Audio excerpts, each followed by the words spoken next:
A cold front is sweeping across the country with snowfall in the Western Cape. Icy conditions moving in over Gauteng this evening as well. The document is a disgrace, no less disgraceful than its repetition in Council's address. Retired Judge Nugent blasts Tom Moyane's lawyer Dali Mpofu and refuses to halt the SARS inquiry. This is eNews at 8. I'm Sally Burdett. Good evening. Well, we start with weather news, and parts of the Western Cape are experiencing heavy snowfall. Despite the freezing weather conditions, locals and visitors have been outdoors to experience the weather, and Atium Tungana reports from Ceres. Snow, snow and more snow across this part of Ceres. It's just literally a few kilometers outside the CBD. Now, a severe weather warning was issued and it was accompanied by several cold fronts. This part of the Western Cape is one of many others that are currently experiencing snow. Now, locals have come out in their numbers to come and witness the snow, and they were very excited when I spoke to them. They were saying to me that, they thank God that, it was able to be this way, because we know that the Western Cape has been experiencing an unprecedented drought. So now locals are saying that, they're very thankful for, God to give them this kind of a weather, that hopefully the dam levels will be able to go up following the weather warning that was issued here in this province and in other parts of the country. Now, a few locals that were trapped in some parts of this area were freed and rescued earlier on, and they're all safe. Now, drivers have been asked to drive with caution on the roads because obviously they're still very wet, and the cold front continues with more rain expected in this part of the province and in many other parts. I'm Atim Tongana in Ceres. Of course, some gratitude there for the snow, which will hopefully melt and fill the dams in the Cape. But of course, concerns this evening, particularly as the cold front moves over Gauteng for the homeless. We always worry particularly about people who do not have shelter. I'm joined now by Slindile Masikane from a homeless shelter in Yeoville, downtown Johannesburg. Good evening to you, Slee. Could you tell us, first of all, how cold it's getting at the moment? It's absolutely freezing, Sally. We are here in Yeoville, and in fact, an hour ago when I checked the temperature on my phone, it was at 5 degrees. I just checked it again now an hour later, and we're down to 3 degrees. In fact, I can't even feel my toes. But I can't imagine how those who are homeless are feeling at this stage, as they have nowhere to take shelter tonight. In fact, I did speak to one of those who takes refuge under a bridge near the THIS University, and he says that is where he's going to spend his evening. Let's just have a listen as to what he had to say. It's not the first time being cold, so then I won't worry. The way I'm still surviving it, I will still be surviving like that. Yeah, like I'm sleeping with the plastics. And still I will sleep with the plastics till I get the blankets to the people who are giving us blankets. Yeah. Just wanting a blanket. Now, Slee, tell us about preparations at the shelter. Are they seeing more people coming in ahead of this cold evening? Yes, certainly they are indeed. In fact, a couple of people did come through earlier on just to get something warm to eat and something warm to drink. This particular shelter actually houses some 18 women who are homeless and destitute, who've just come out of abusive relationships or have just lost their jobs. And they not only house the women, they also house their children as well. And when I spoke to a couple of them, they just said, they're really grateful that they can take refuge at this particular shelter, the Frida Hartley shelter, and they're saying that if it wasn't for the shelter, they would be out on the streets, stranded like many others, thousands others. And when I was speaking to those who are homeless and sleeping on the streets, I said, but why don't you maybe just take refuge tonight at any shelter here in Johannesburg? And they said that usually at these shelters, they have to pay around 10 Rand per night in order to stay there, and they don't have that kind of money. In fact, fact, they don't have that kind of money to continuously have to go back and sleep at the shelter. And as you've heard from the gentleman I spoke to earlier on, they are willing to just grin and bear the cold and sleep with plastics or blankets. In fact, when it gets extremely cold, they have no choice but to even take drugs. Oh, Slee, what a tragic story. Thank you so much for giving us an update. That cold front sweeping over Gauteng this evening. That's our reporter in Johannesburg, Slee Masikane. Well, let's move now to this year's tax season, which officially kicked off today. Now, the target for collection is 1.34 trillion rand. One of the key challenges this year is the shortening of the deadline for non-provisional taxpayers. The submission period will run to the 31st of October. Provisional taxpayers who use e-filing have until the end of January to file, however. Now, SARS faces ambitious revenue targets with lower than anticipated economic growth and poor tax compliance. Last year, under Moyane's stewardship, SARS collections came in at 50 billion rand below target. The acting commissioner now says he's up to the task of reaching the new target. We are doing everything in our stable as such to get to that target, to deliver that for the minister. Yes, 1,345 billion rand. It's a significant amount. Well, the tax authority certainly has an uphill battle on its hands to restore its good standing and bring in more revenue. And the inquiry into the receiver of revenue took another turn today. Now, on Friday, suspended SARS Commissioner Tom Moyane, through his legal team, asked for the inquiry to be postponed, citing a number of concerns. Well, today, retired Judge Robert Nugent, who's chairing the commission, slammed that request. Now Moyane will be writing to the president to complain. Heidi Jokos has the story. Retired Judge Robert Nugent gave a scathing ruling refusing Tom Moyane's submissions. Judge Nugent called most of the submissions a disgrace and abusive. Moyane's advocate Dali Mpofu on Friday addressed the SARS Commission of Inquiry after a week of public hearings. He asked for the inquiry into tax administration and governance at SARS to be halted until a separate disciplinary hearing action against Moyane is concluded. He labelled the commission oppressive and a kangaroo court. In his response on Monday, Judge Nugent was having none of it. The document is a disgrace, no less disgraceful than its repetition in Council's address. The content of the document plays fast and loose with the facts, draws inferences from inadequate material, and is littered with abuse, invective and sinister suggestion. Nugent addressed every one of Moyane's 5 demands, dismissing all. He also made it clear that he sees no conflict of interest with Professor Michael Katz being an advisor on the panel and being President Cyril Ramaphosa's personal lawyer.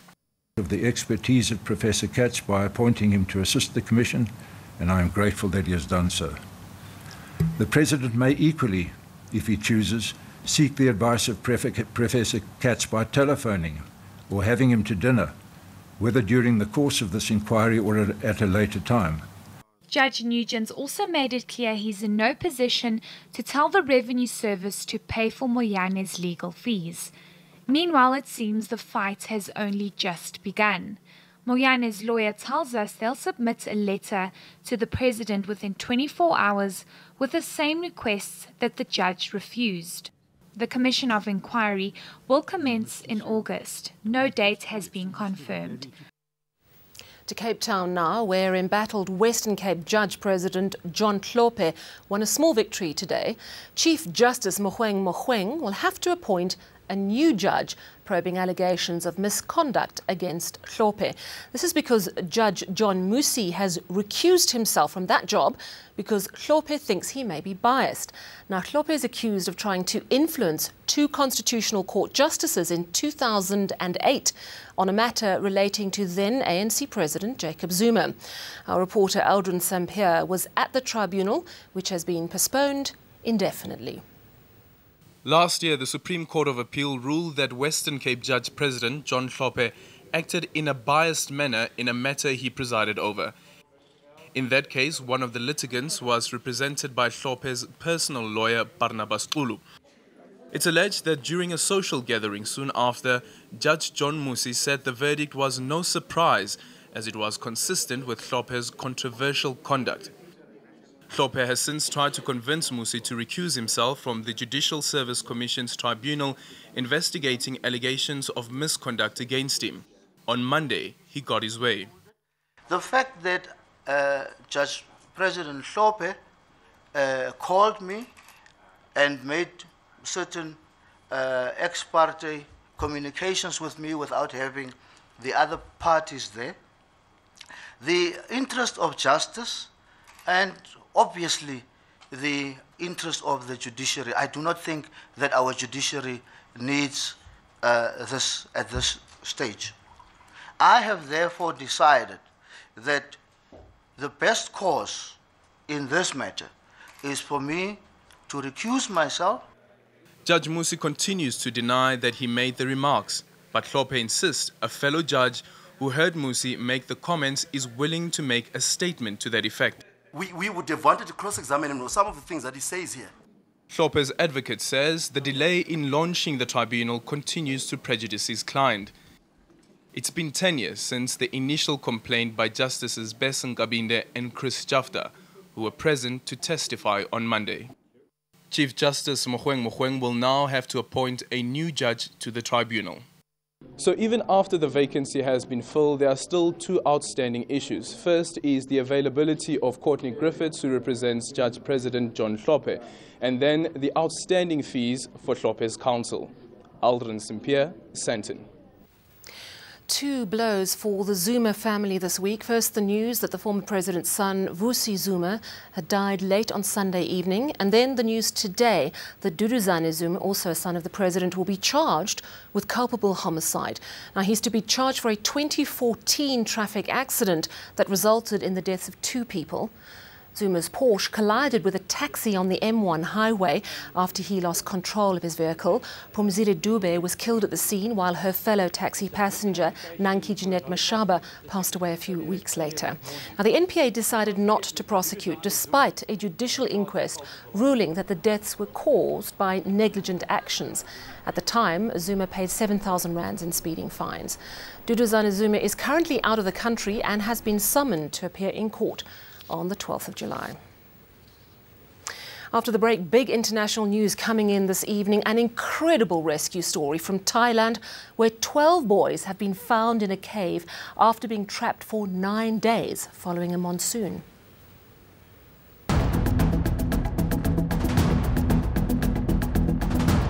To Mpumalanga now, and the public hearings on land reform continued, part of course of a nationwide event. Some who spoke at the gathering in Mbombela today supported change in the constitution to allow for land expropriation without compensation. Others said such a move would threaten food security and jobs. Malungelo Boy reports. Residents waited patiently in a long queue.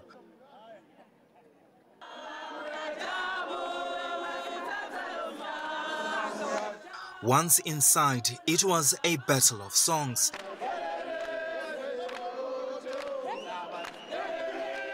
And then the hearings got underway. And those gathered here voiced their opinions on expropriating land without compensation.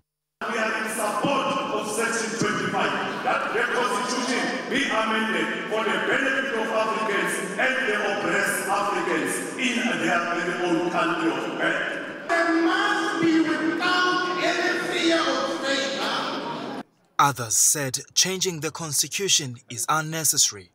There is no need to change Section 25 of the Constitution. Land reform that gives ownership can be achieved immediately instead of placing the land in state custodianship. All that is required is government action. If we change this constitution, then you are tampering with job opportunities and with food. So I am absolutely in favour of everybody sitting here that is frustrated that something has to be done. MP Vincent Smith, who's chairing Parliament's Constitutional Review Committee, pleaded with those attending the hearings to remain tolerant when there are disagreements on the matter.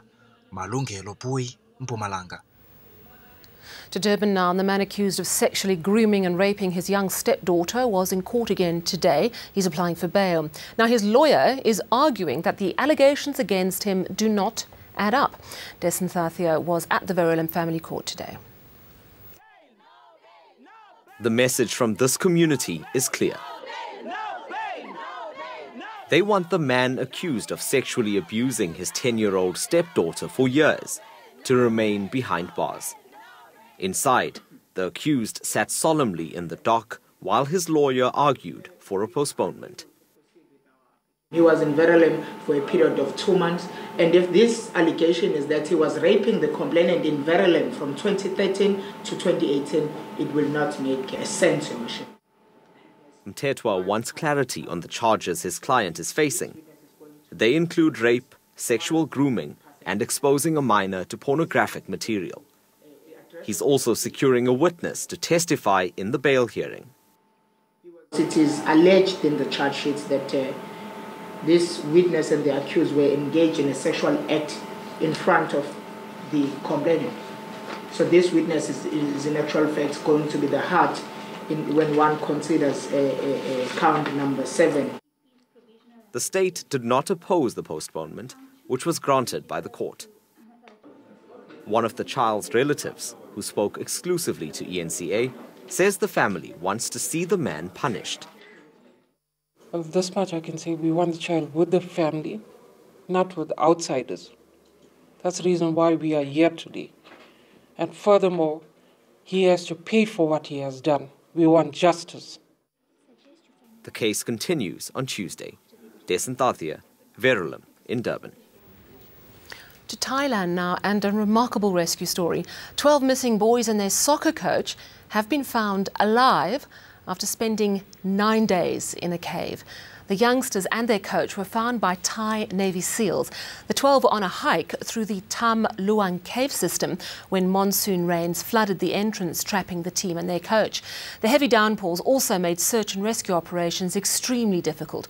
Now, all the boys, aged from 11 to 16, and their coach are safe, though they are still being rescued from the caves.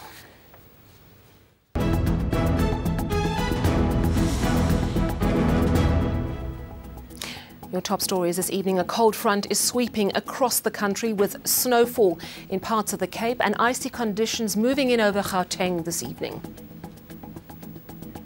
Retired Judge Nugent blasts Tom Moyane's lawyer Dali Mpofu and refuses to halt the SARS inquiry.